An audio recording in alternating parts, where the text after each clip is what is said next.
क्या आप जानते हैं कि स्वतंत्र भारत के पहले प्रधानमंत्री वास्तव में नेताजी थे? चौंक गए ना? जरा सोचिए, अगर नेताजी ने वाकई इस देश का नेतृत्व किया होता तो आज का भारत कैसा दिखता? अगर 1945 का वो विमान हादसा कभी हुआ ही ना होता और वे अपने लोगों के पास वापस लौट आते तो इतिहास की धारा किस ओर मुड़ती? साल था 1956।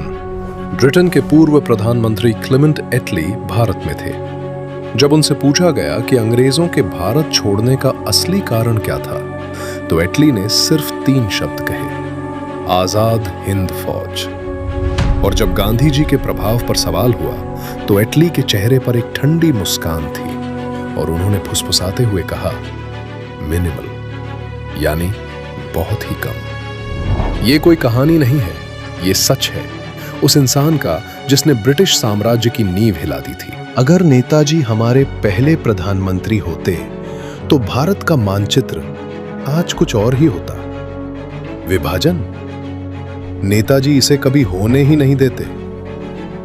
वे एक ऐसे नेता थे जिन पर हिंदू और मुसलमान समान रूप से जान छिड़कते थे। उनकी फौज में 40% मुस्लिम थे। जिन्ना जैसे नेता उनके सामने टिक ही नहीं पाते। हमें मिलता एक अखंड भारत, जहां कश्मीर जैसा कोई मुद्दा ही पैदा ही नहीं होता। जरा चीन की बात करें। आज जो हमारा दुश्मन है, नेताजी के दौर में वो हमारा सबसे मजबूत दोस्त होता।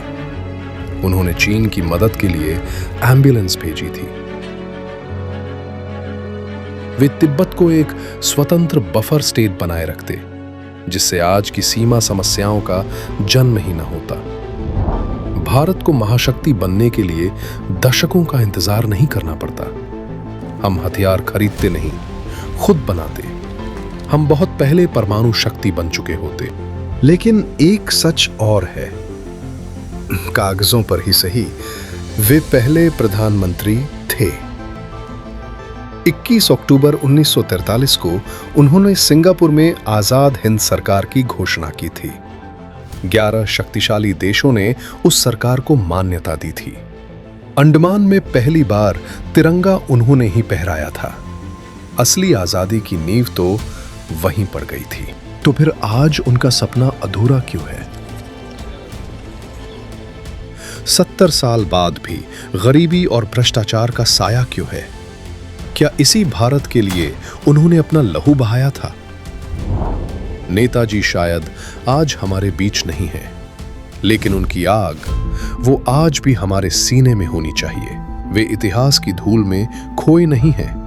वे हमारे चरित्र और हमारे संकल्प में जीवित है।